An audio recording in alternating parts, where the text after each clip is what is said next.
Hey guys, Baba here, and it's time for another story in the summer of 2024. And this is for Max and Mason and Harper. And today we have a book. It's a Japanese story. So it's a little bit different, but I think you're gonna like it. It's called Almost Nothing, Yet Everything.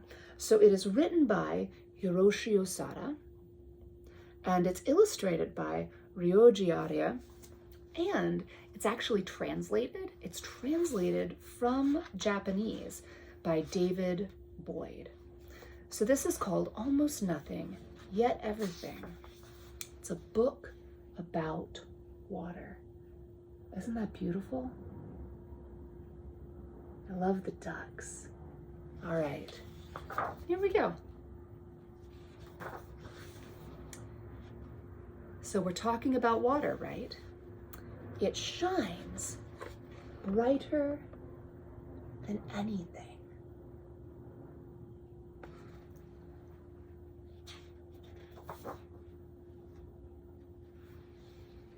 And it runs clearer than anything. So look at the water. It's running, it's running. There's water over there. You know, when I'm at the beach or when I'm on a lake and I see water, sometimes it shines so bright, it blinds me. So look at that, it's shining and it's running.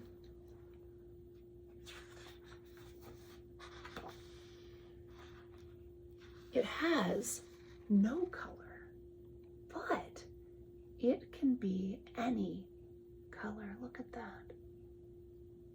Notice it's green and blue and white. It's kind of a black over there. It's reflecting the boat a little bit.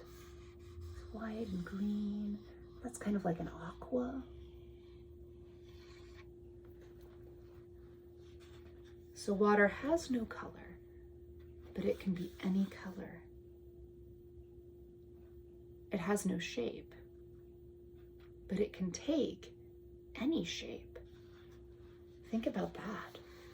Water has no shape, but it can change shape. It can take any shape we ask it to. Isn't that neat?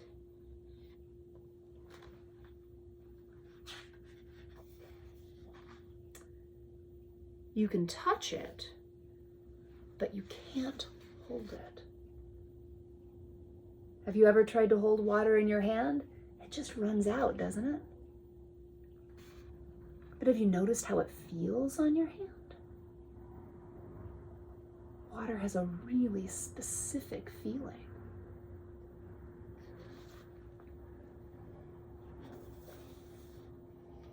It can slip through your fingers like it's nothing at all.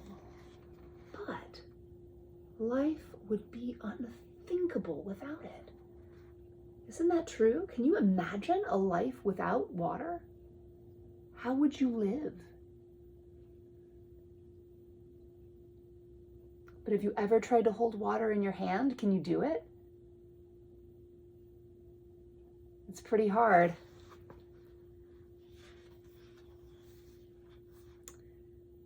You can find almost anything inside of it. Look at that. What can fit inside water? Can you put a flower in water? Can you put your toy boat in water? Can you fit a grapefruit in water? A sandwich? Do you think the Eiffel Tower could fit inside water? Or maybe a Tyrannosaurus Rex? I bet it could. Even when there is nothing there, take a look. There you are with the sky behind you. Have you ever looked into water and seen your reflection? Look at that. Even when there's nothing there, you can look into water and you can see the whole world behind you. Look, You can see the clouds. You can see this kid's face.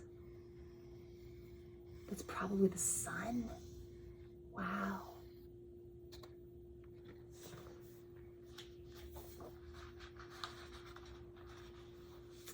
Oh, that's the picture from the beginning. Look at those ducks. It's like those ducks are swimming in the sky, isn't it? With the clouds. Do you think ducks can swim in the sky? No, silly. Ducks don't swim in the sky. Where do they swim? They swim in the water, right? Water flows like tears. It's got movement, right? It can flow from the mountains, and it can flow from your face. It rains down like falling stars. Oh, wow. You ever watch the rain? You notice how it can look just like falling stars streaking across the sky. Look, they're watching. Do you ever watch the sky? It cascades and it courses. Look at that water cascading down the waterfall, just splashing and running. It fills and overflows. Wow. See, it's filling this. It's overflowing here.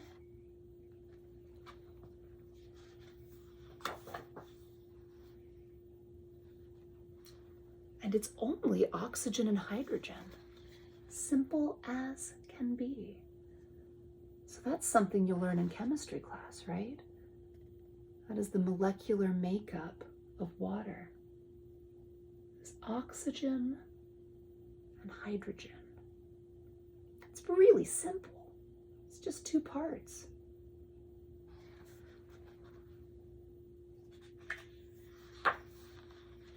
But nothing means more to life as we know it. Wow, look, and that's the Milky Way. But it kind of feels like it's water, doesn't it? Just flowing right around the earth.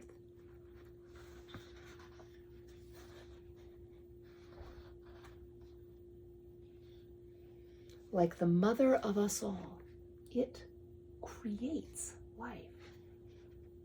Like blood, it courses through us, refreshing our spirits. Did you know our bodies have a lot of water in them? Look at that. Do you know when we look for life on other planets, we look for evidence of water? Even just a little bit.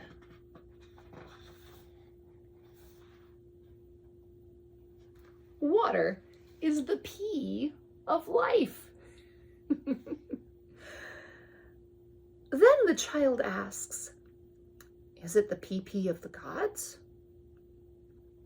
It sure is, I answer.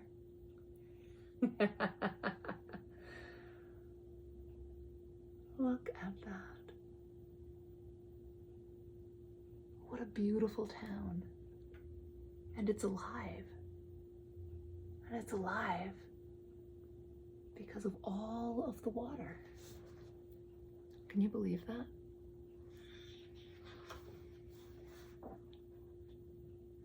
And then I wrote this poem.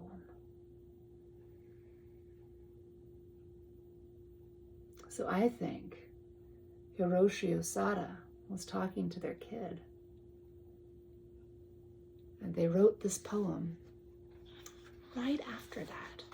That's pretty cool. You ever think that you get your parents to write something down or make a piece of art? I bet you do. So a little bit about the author. That's the end of the book. But Hiroshi Osada was born in Fukushima City in 1939. He graduated from Waseda University in 1963, and 2 years later he debuted. That means he was presented to the public for the first time as a poet with a book called This Journey. In 1982, he received the Manichi Publishing Culture Award for a book called The Bookstore of the Century. In 1991, he won the Robo no Ishii Literary Prize. In 1889, oh good lord, in 1989, Osada was awarded the first Kuwabara Takeo Prize for the book The Making of Memories. In 2000, his collaboration with Ryoji Arya, A Forest Picture Book, earned the Kodansha Publishing Award for Children's Literature. His second collaboration with Ryoji Arya, Every Color of Light, followed. Hiroshi Osada died in 2015. So now we're going to learn a little bit about the artist. All those beautiful pictures we just looked at. That's Ryoji Arya, was born in Yamagata Prefecture in 1956. So Ryoji Arya, Gaga and Papa, Papa was born in 53 and Gaga was born in 50. So Ryoji Arya is just a little bit younger than Gaga and Papa. He studied art at Nihon University. In 1990, he published his first picture book, Melody. In 1997, he won the Shogakukan Children's Publishing Culture Prize for a book called The Lying Moon. In 1991, Arya's Journey of Riddles received a special award in Bologna Book Fair. He won the Astrid Lindgren Memorial Award, the highest international award in children's literature, in 2005.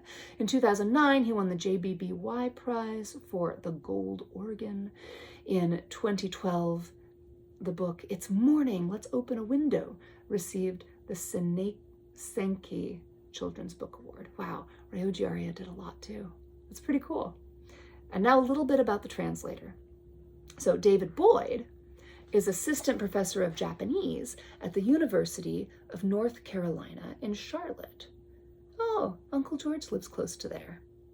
His translations have appeared in Monkey Business International, Granta, and Words Without Borders, among other publications. All right, I hope you enjoyed this. I love you guys. I'll see you next time. Bye.